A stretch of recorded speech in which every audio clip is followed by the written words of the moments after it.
What's going on, everyone? I know a lot of us are still heartbroken over the move yesterday.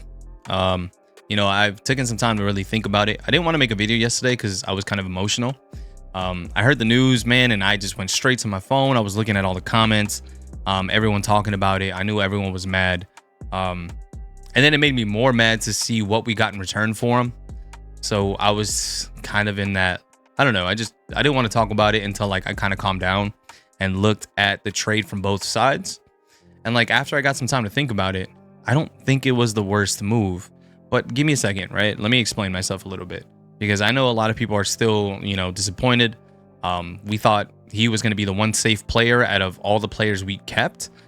People were surprised to keep Joey Bosa. But you know what? Keenan got traded. He didn't want to take a pay cut. I can't blame him for that. He's an older receiver. It's probably going to be his last huge contract. So I understand that he didn't want to take that pay cut.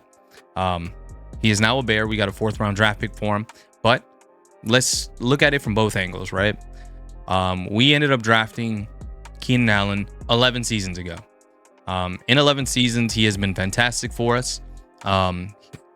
He but also has his own injury concerns. He is going to be 32, had a $34 million cap hit this year, and trading him at that age and is basically going to be a 1-year rental for the Chicago Bears because this is his last year on his contract. And it gave us a chance to open up $23 million and change to the cap. I don't think it's the worst trade, man. To be able to get a 4th rounder out of that, I understand it. Because if I was to go on the other side, if I was the Chicago Bears, if I was to trade any more for him, you'd probably feel the same way, right? Because a lot of people are saying like, oh, that was a disrespectful trade. If you put yourself on the other side, if you trade for a 32-year-old wide receiver with injury concerns that also has a $34 million cap hit for, and like, let's say, for example, you gave up a second, most people wouldn't go for that. Even a third is huge. So now that I'm more settled and I'm more calm about it, like, okay, you know what? That makes sense. I can understand it. So I'm not as mad about it anymore. I think the thing now that we're all kind of considering is like, who is Justin Herbert going to throw to? Because the tight end position, the 2 tight ends that we signed, they're more run blockers than they are going to be weapons for Herbert. I understand that we are going to be a run first team now. But people are underestimating Joshua Palmer. I think no one's talking about that. When I'm looking at videos and looking at like, a lot of the shows and YouTube channels that are talking about this trade, everyone says QJ is our number 1. QJ has a lot to go before we even consider him wide receiver 3 at this point. But a lot of pressure does shift to QJ now. We need him to have a big year. We need him to prove his 1st round draft pick. QJ now has a lot of pressure on him. We need him to put up, at least put himself in a position to be a wide receiver 2, especially after being drafted in the 1st round. But I think him and Palmer, if QJ can step up, I have no doubts about Palmer. I think Palmer's going to step up. He's a great route runner. I think people are underestimating Palmer. I think he will play great for us this year. QJ, though, can you step up and level up your game this year? So we're banking on QJ a lot this year. Second of all, now a lot of people are saying that we have to draft a wide receiver now. I'm on the same boat. At this point, I wanted to build the offensive line, but now I just don't know if we can risk banking on QJ to get better, to not draft a wide receiver. Because we still have to fill out that room. Outside of that, what do we just have? Darius Davis now? So, but with Ortiz and Harbaugh at this point, I'm just expecting the unexpected. So I would not be surprised if we still trade back and just built the offensive line and fix the wide receiver next year. Maybe they make a trade. The T. Higgins is still in the market. Brandon Ayuk doesn't want to be with the Niners. I think my only concern when it comes to this is, and this might be something else that a lot of people don't agree with me with. I don't believe in paying wide receivers, man. At least not the amount that they want today. I think it's crazy that wide receivers now, guy like Justin Jefferson, Jamar Chase, are going to be asking for $40 million a year. That's crazy. Joe Burrow gets paid what, 55? He'll eventually get up to maybe 60 mil in a year. So 2 guys are going to be taking up a third of your salary cap.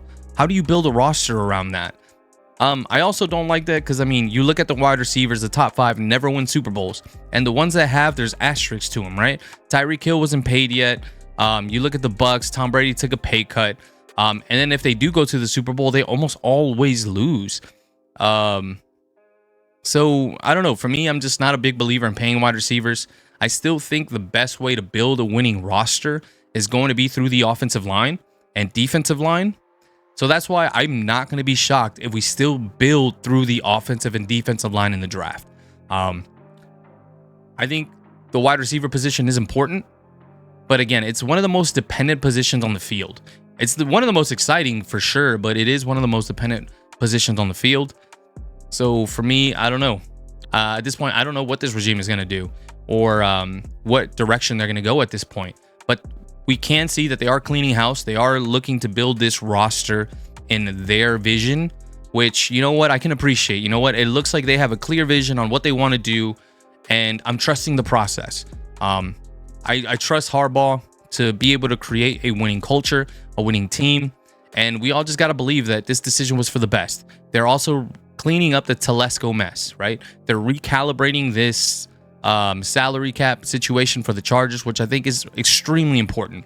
I think that's why the Chiefs continue to win. They have a great organization that is not paying players that don't feel they need to be paid, right? They've continuously swapped out offensive linemen. They're not paying wide receivers, and they're still winning games because they consistently have a good offensive line without paying them a ton of money.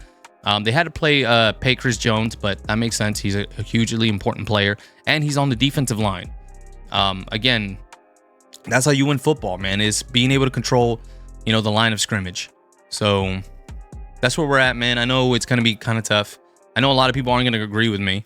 So we'll see how this regime ends up building and filling out the rest of this roster. We still have a long way to go till the draft. Dude, I don't want to wait a month for this, but thank you, Keenan. Man, 11 amazing seasons. It's sad because, I had like 3 of your jerseys. I don't want no one to wear the number 13 anymore. I'm not saying retire it, but maybe I am. No one else is going to look good in that 13 the way you did. And yeah, man, it's just crazy. It's crazy to think how much this roster is going to change. I'm going to be going to a game where I'm not going to be seeing Keenan Allen catch touchdown passes, Mike Williams make those 50-50 balls, or, Austin Eckler scoring a touchdown. It's a new day in charge of football, man. It's a new era. Jim Harbaugh and this staff is putting their stamp on this team, and I'm going to trust the process. Anyways, Bull fam, I'll see you guys soon. I'm sure we'll have a lot to talk about soon. I know this isn't over. We still have a lot to go in free agency before heading to the draft, but I'll see you guys on the next one. Peace.